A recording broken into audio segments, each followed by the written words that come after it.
الرحمن علم القرآن خلق الإنسان علمه البيان.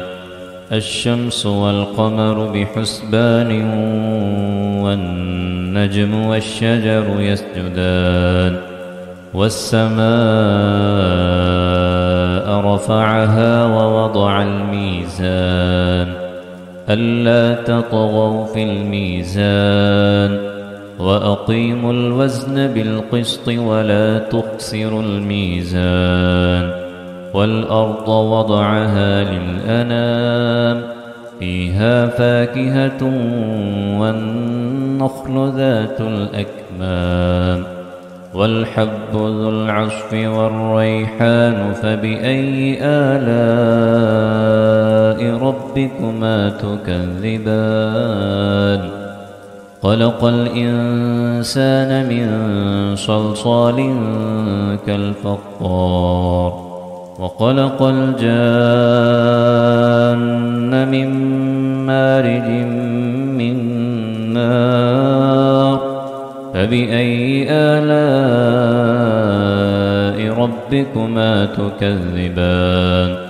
رب المشرقين ورب المغربين فبأي آلاء ربكما تكذبان. مرج البحرين يلتقيان بينهما برزخ لا يبغيان فبأي آلاء ربكما تكذبان. يخرج منهما اللؤلؤ والمرجان فبأي آلاء ربكما تكذبان. وله الجوار المنشآت في البحر كالأعلام فبأي آلاء ربكما تكذبان. كل من عليها فان ويبقى وجه ربك ذو الجلال والإكرام فبأي آلاء ربكما تكذبان. يسأله من في السماوات والأرض كل يوم هو في شأن فبأي آلاء ربكما تكذبان. سنفرغ لكم أيها الثقلان فبأي آلاء ربكما تكذبان. يا معشر الجن والإنس إن استطعتم أن تنفذوا من أقطار السماوات والأرض فانفذوا لا تنفذون إلا بسلطان فبأي آلاء ربكما تكذبان. يرسل عليكما شواظ من نار ونحاس فلا تنتصران فبأي آلاء ربكما تكذبان. فإذا انشقت السماء فكانت وردة كالدهان فبأي آلاء ربكما تكذبان. فيومئذ لا يسأل عن ذنبه إنس ولا جان فبأي آلاء ربكما تكذبان. يعرف المجرمون بسيماهم فيؤخذ بالنواصي والأقدام فبأي آلاء ربكما تكذبان. هذه جهنم التي يكذب بها المجرمون يطوفون بينها وبين حميم آن فبأي آلاء ربكما تكذبان. ولمن خاف مقام ربه جنتان فبأي آلاء ربكما تكذبان. ذواتا أفنان فبأي آلاء ربكما تكذبان.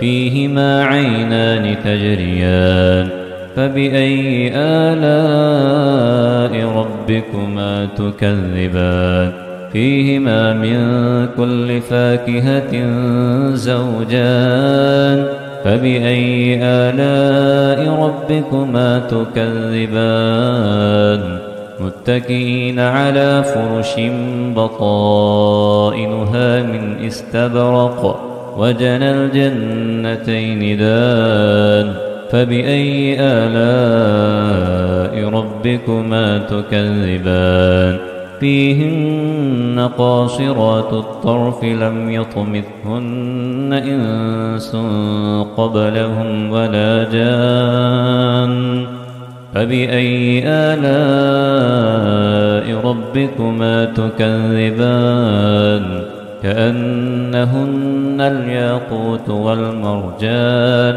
فبأي آلاء ربكما تكذبان هل جزاء الإحسان إلا الإحسان فبأي آلاء ربكما تكذبان ومن دونهما جنتان فبأي آلاء ربكما تكذبان مدهامتان فبأي آلاء ربكما تكذبان فيهما عينان نضاختان فبأي آلاء ربكما تكذبان فيهما فاكهة ونخل ورمان فبأي آلاء ربكما تكذبان فيهن خيرات حسان فبأي آلاء ربكما تكذبان حور مقصورات في الخيام فبأي آلاء ربكما تكذبان لم يطمثهن إنس قبلهم ولا جان فبأي آلاء ربكما تكذبان متكئين على رفرف خضر وعبقري حسان فبأي آلاء ربكما تكذبان تبارك اسم ربك ذي الجلال والإكرام